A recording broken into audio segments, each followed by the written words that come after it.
Covid அப்படின்ற அந்த ஒரு உயிர்கொல்லி ஆட்கொல்லி என்ன வேணாலும் சொல்லிக்கலாம் 2 முறை தாக்கியிருக்கு. என் லைஃப்பில் இந்த 3-4 வருஷத்தில் 2 தடவை வெண்டிலேட்டரில் போட்டிருக்காங்க.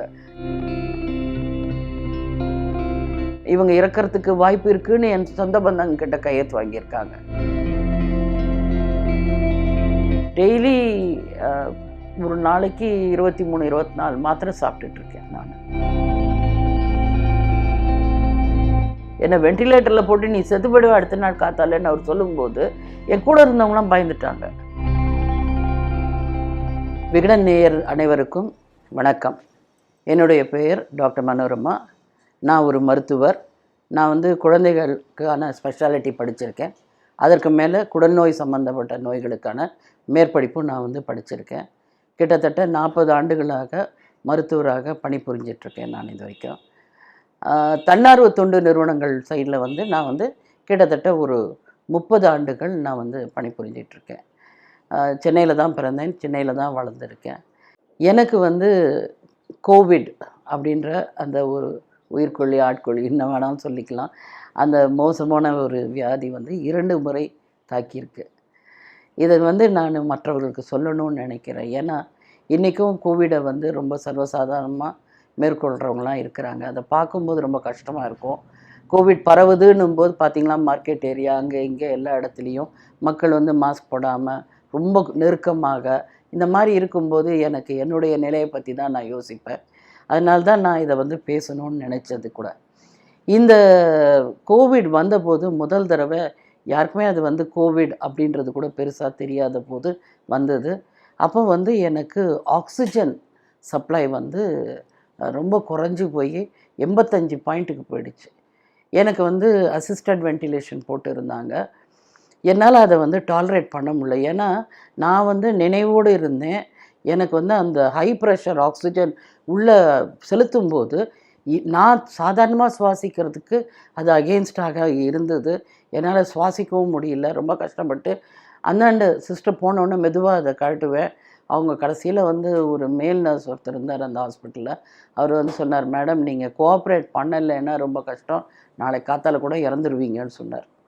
அப்போ தான் கொஞ்சம் என்னடா இப்படி சொல்கிறாருன்னு சொல்லிட்டு நான் சொன்னேன், எனக்கு இறப்பெல்லாம் பற்றி பேசாதீங்க, எனக்கு அதை பற்றி பயம் இல்லை, ஆனால் என்னால் அதை வச்சிக்க முடியல அப்படின்னு. அப்புறம் என்னை ஒரு தனி ரூமுக்கு ஷிஃப்ட் பண்ணாங்க. ஷிஃப்ட் பண்ணி எனக்கு அந்த மாஸ்கெல்லாம் வேறு வாங்கி கொடுத்தாங்க, வாங்கி போட்டாங்க. அதுக்கப்புறம் 3 நாள் கண்டினியூஸாக தூங்கினது தான் தெரியும். 3ஆவது நாள் நான் கண்ணு முழிச்சு பார்க்கும்போது சிஸ்டர் சொன்னாங்க, மேடம் கங்க்ராட்ஸ், உங்கள் ஆக்சிஜன் லெவல் நார்மல் ஆகிடுச்சி அப்படின்னாங்க. அதுக்கப்புறம் தான் எனக்கே இவ்வளோ பிரச்சனையை க்ராஸ் பண்ணியிருக்கேன்றது தெரிஞ்சுது. அதிலேருந்து மீண்டு ரொம்ப கேர்ஃபுல்லாக தான் இருந்தேன். நான் வீடுகளில் தான் நிறைய ஒர்க் பண்ணிக்கிட்டு இருந்தேன்.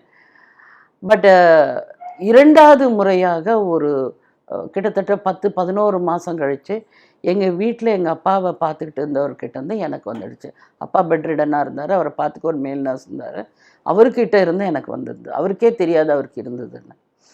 அதில் வந்தபோது நிமோனியா அட்டாக் ஆகி 20%ன்னு சொன்னாங்க. அட்மிஷன் ஆகிருந்தோம்.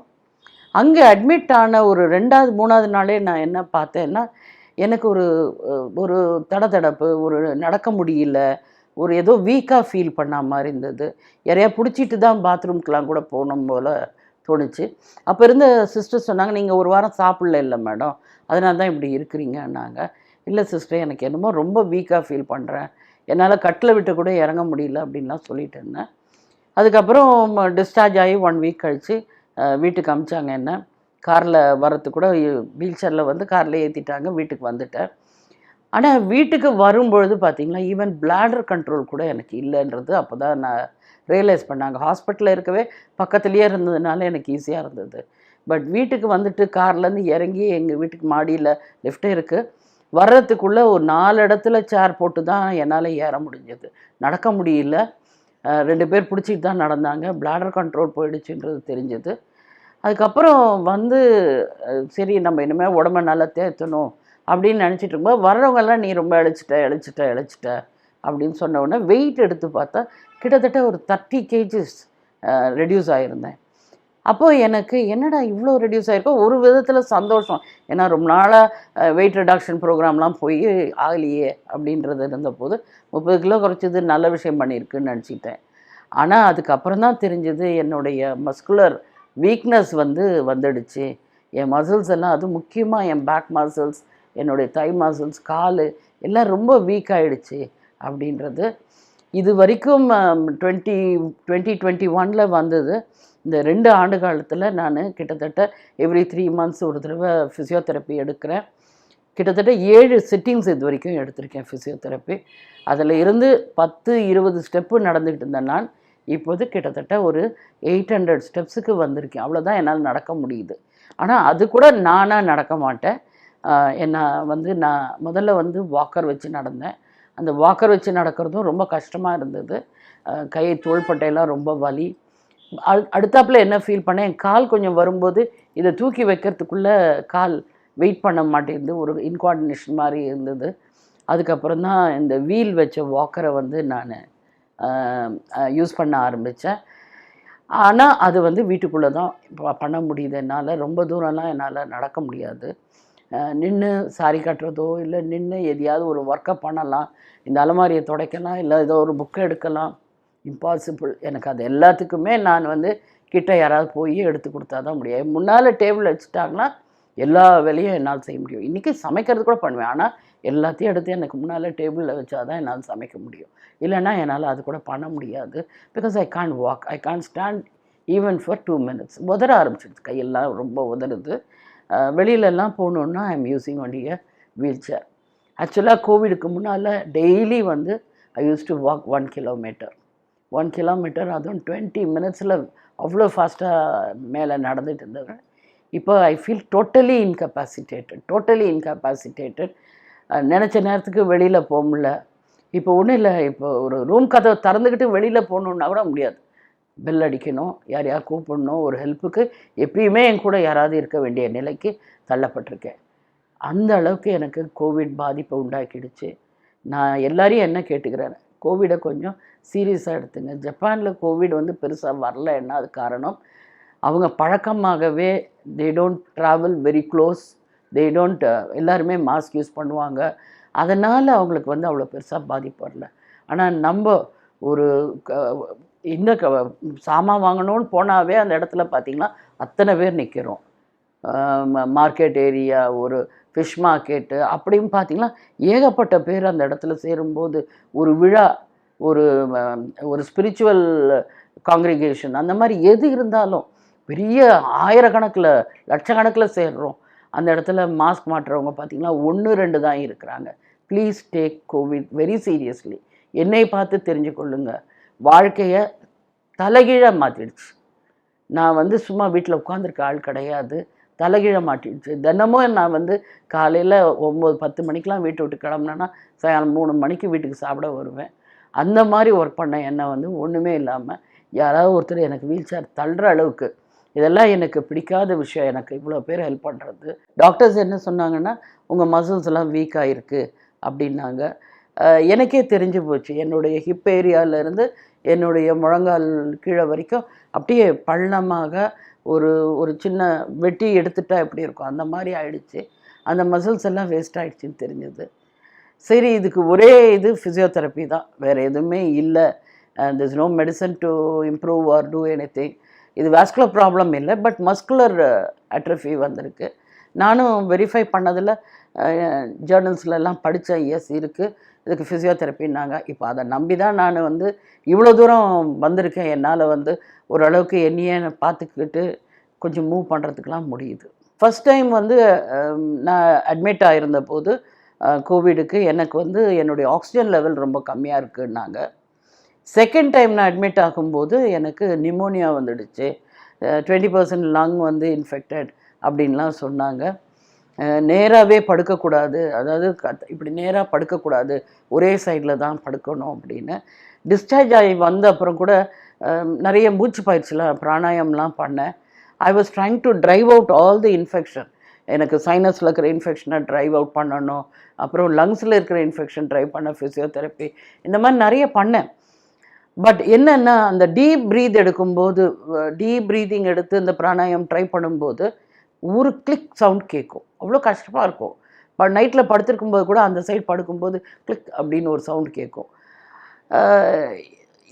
அதாவது மனிதனுக்கு வந்து அவனுடைய உடல், எத்தனை பேர் கடவுள் நம்புறீங்களோ தெரியாது, கடவுளால் நம்மளால் சிருஷ்டிக்கப்பட்டிருக்கோம். நமக்கு வந்து நம்ம உடம்புல வந்து நம்ம மூச்சு விடுறோன்றதே நமக்கு தெரியாது, நம்ம ஹார்ட் பீட் பண்ணுதுன்னே நமக்கு தெரியாது, நடக்கும்போது இத்தனை தசைகள் வந்து நமக்கு ஒர்க் பண்ணுதுன்றது கூட நமக்கு தெரியாது. ஆனால் இந்த கோவிட் வந்த அப்புறம் ஒவ்வொரு அசைவும் எனக்கு I am aware of it. என்னுடைய கால் எடுத்து வைக்கும்போது இந்த மசில் இழுக்குது, இங்கே இழுக்குது அப்படின்னு எனக்கு தெரியுது. என்னுடைய அப்டாமினல் மசில்ஸ் எப்படி ரியாக்ட் பண்ணுதுன்னு எனக்கு தெரியுது. நிறையா ஃபுல்லாக சாப்பிட முடியல, அதுக்கப்புறம் லைட்டாக தான் சாப்பிட வேண்டியதாக இருக்குது. எந்த இதுலேயுமே பார்ட்டியில் போனால் கூட ரொம்ப ரொம்ப லைட்டாக தான் சாப்பிட வேண்டியிருக்கு. அதுமாதிரி நிறைய மாற்றத்தை கொண்டாந்தது. கடைசியாக இது ரெண்டும் வந்த அப்புறம் மூணாவதாக போன வருஷம் ஜான்வரியில் இன்ஃப்ளூயன்ஸா வேறு தாக்குச்சு. அப்போவும் திரும்பி உடம்பை விட்டு, பிகாஸ் ஆல்ரெடி 2 தடவை கோவிட் வந்து சக்ஸஸிவாக 2-3 வருஷம் every year I had some இன்ஃபெக்ஷன்றதுனால என் லங்ஸ்லேருந்து கார்பன் டை ஆக்சைடு வெளியில் போகலை. ஹைப்பர் கார்பியான்னு லங்ஸ்லேயே தங்கிடுச்சு அது. ஸோ அதை வெளியேற்றுறதுக்கு திரும்பி I was put on ventilator. என் லைஃப்பில் இந்த 3-4 வருஷத்தில் 2 தடவை வென்டிலேட்டரில் போட்டிருக்காங்க. 3 தடவை வந்து இவங்க இறக்கிறதுக்கு வாய்ப்பு இருக்குதுன்னு என் சொந்த பந்தங்கிட்ட கையெழுத்து வாங்கியிருக்காங்க. ஸோ அந்த மாதிரி பார்த்திங்கன்னா அந்த வென்டிலேட்டர் வச்சு இன்டர்மிட்டன்ட் ஆக்சிஜன் கிட்டத்தட்ட ஒரு 1 month வச்சேன். அப்போ இந்த இன்ஃபெக்ஷன்னால் பார்த்திங்கன்னா என்னுடைய உடம்புல வந்து சிவியர் அனீமியா வந்துடுச்சு.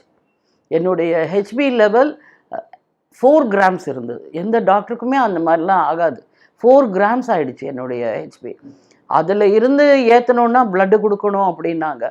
எனக்கு ஏற்கனவே நான் ஹெச்ஐவியில் ஒர்க் பண்ணுறதுனால ப்ளட்டு ட்ரான்ஸ்ஃபியூஷன்லாம் வேண்டாங்க, I will try to take my nutrition way அப்படின்னு சொல்லி ஒரு 15-20 நாள் ஹெக்டிக்காக அதுக்காக சாப்பிட்டு, அதுக்கப்புறம் இன்ஜெக்ஷன் எடுத்துக்கிட்டேன், அயர்ன் இன்ஜெக்ஷன்லாம் எடுத்து, அதுக்கப்புறம் ஒரு 3 monthsல என்னுடைய அனீமியா டோட்டலாக கரெக்ட் ஆச்சு.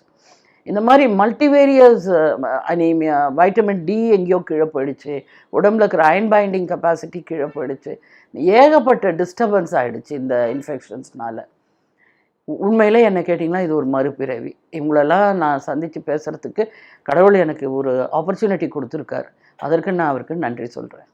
ஒரு நல்லா நடந்துகிட்டு இருந்தபோது ஒரு கல்யாண வீட்டில் எனக்கு முன்னால் ஒரு 4-5 பேர் வந்து விஷுவலி சேலஞ்சு பீப்புள் உட்காந்து சாப்பிட்டுட்டு இருந்தாங்க.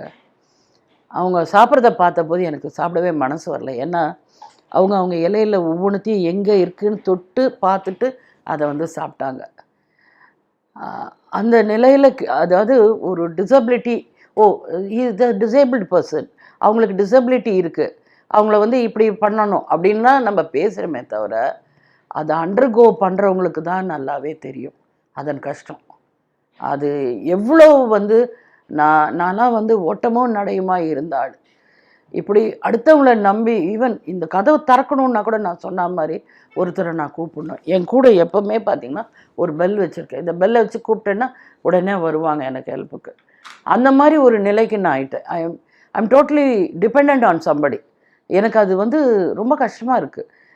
இவ்வளோ படித்து இவ்வளோ ஒரு வாழ்க்கையில் இவ்வளோ அனுபவத்தையெல்லாம் கிடச்சி எல்லாம் கிடச்சி கடைசியில் போய் யாரையோ நம்பி வாழ வேண்டியது இருக்கே அப்படின்ற ஒரு, அவங்க மேலே நான் குறை சொல்லலை, என்னை ரொம்ப நல்லா பார்த்துக்கிறாங்க. அவங்களாம் பார்த்துக்கலன்னா நான் இந்த அளவுக்கு கூட வந்திருக்க மாட்டேன்.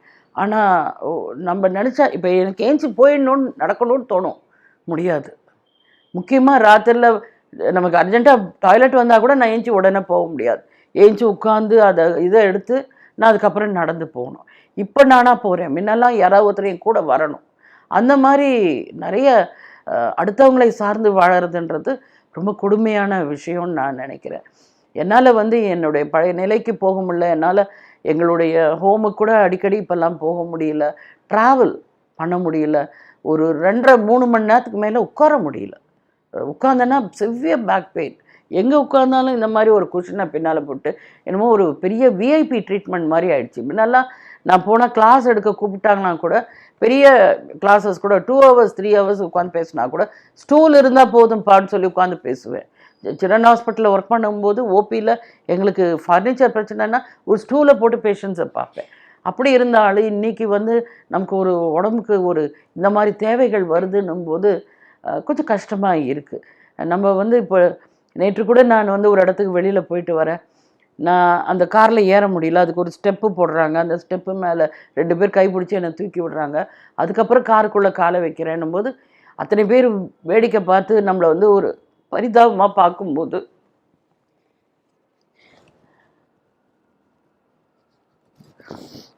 ரொம்ப கஷ்டமாக இருக்குது. அந்த நிலையை நம்ம ஏன் அடைஞ்சோம், நம்ம என்ன பண்ணோம்? நான் இத்தனைக்கும் நான் வெளியில் போன போதெல்லாம் மாஸ்க் போட்டுட்டு இருந்தேன். ரொம்ப அவாய்ட் பண்ணிகிட்டு இருந்தேன் அந்த சமயத்தில். ஏஜ் பீப்புள் அப்படின்னு எல்லாம் சொல்லும்போது ரொம்ப கேர்ஃபுல்லாக இருந்தேன். ஆனால் என்னை அறியாமல் என் வீட்டுக்குள்ளே வந்து கோவிட் என்னை வந்து என்ன தான் ரொம்ப பாதிச்சு. எங்கள் ஃபேமிலி எல்லாருமே பாதித்தாங்க. லக்லி எங்கள் அப்பா மிஸ் ஆகிட்டார், நல்ல வேலை. ஆனால் 4 பேர் அதை நம்மளை பார்க்கும்போது ஒரு குறையாக அதை நம்ம ஃபீல் பண்ணுறது ரொம்ப கஷ்டமாக இருக்குது.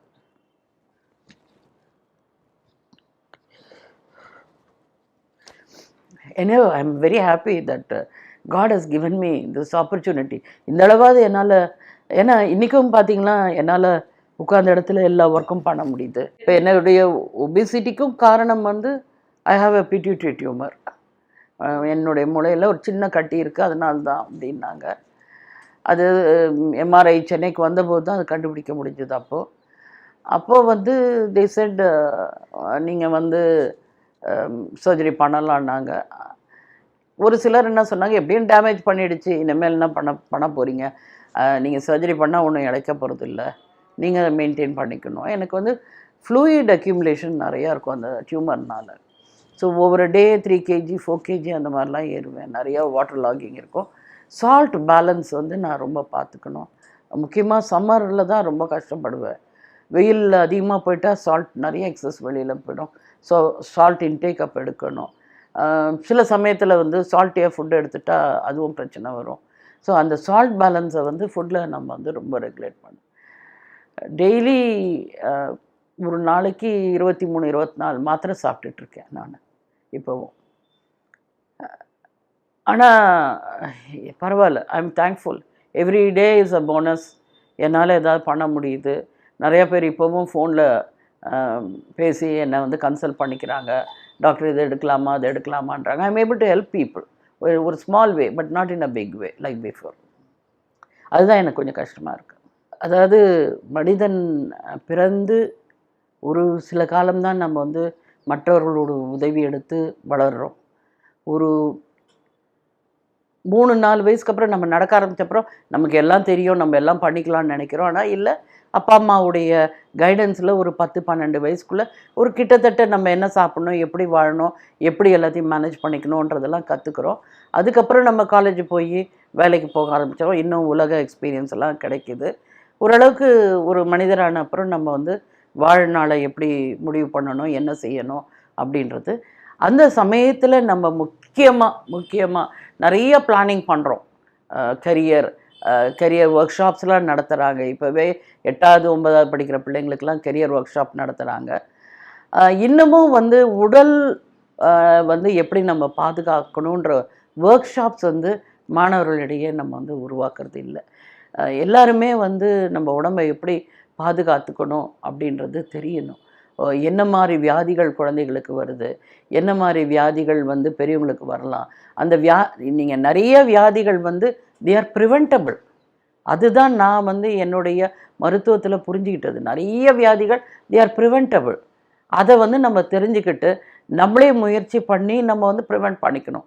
லைக் இந்த கோவிட் மாதிரி ஒருவேளை எங்கள் வீட்டில் இருந்தவர் வெளியில் போன போதெல்லாம் அவர் மாஸ்க் போட்டுட்டு, இல்லை அவர் டெஸ்ட் பண்ணி பாசிட்டிவ்னு தெரிஞ்சு இங்கே வீட்டுக்கு வராமல் இருந்திருந்தால் நான் இவ்வளோ கஷ்டப்பட்டிருக்க வேண்டியதில்லை.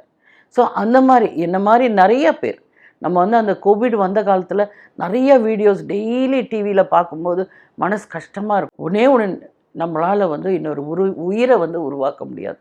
மருத்துவர்கள் உயிரை ஓரளவுக்கு காப்பாற்றலாம். ஆனால் எல்லாம் செஞ்சு கண்டிப்பாக இவங்களை எல்லா வெண்டிலேட்டரில் போட்ட பேஷண்ட்டும் நல்லா வந்தாங்கன்னு சொல்லவே முடியாது. என்னை வெண்டிலேட்டரில் போட்டு நீ செத்துப்படுவ அடுத்த நாள் காத்தாலேன்னு அவர் சொல்லும்போது என் கூட இருந்தவங்களாம் பயந்துட்டாங்க. எனக்கு சாவை பற்றி பயம் இல்லை. ஆனால் என் குடும்பம் என்ன நிலை இருக்கும் அப்படின்றது தான் ஒரு யோசனையாக இருந்ததே தவிர எனக்கு சாவை பற்றி பயம் இல்லை. பட் எத்தனை பேருக்கு எத்தனை கடமைகள் இருக்குது.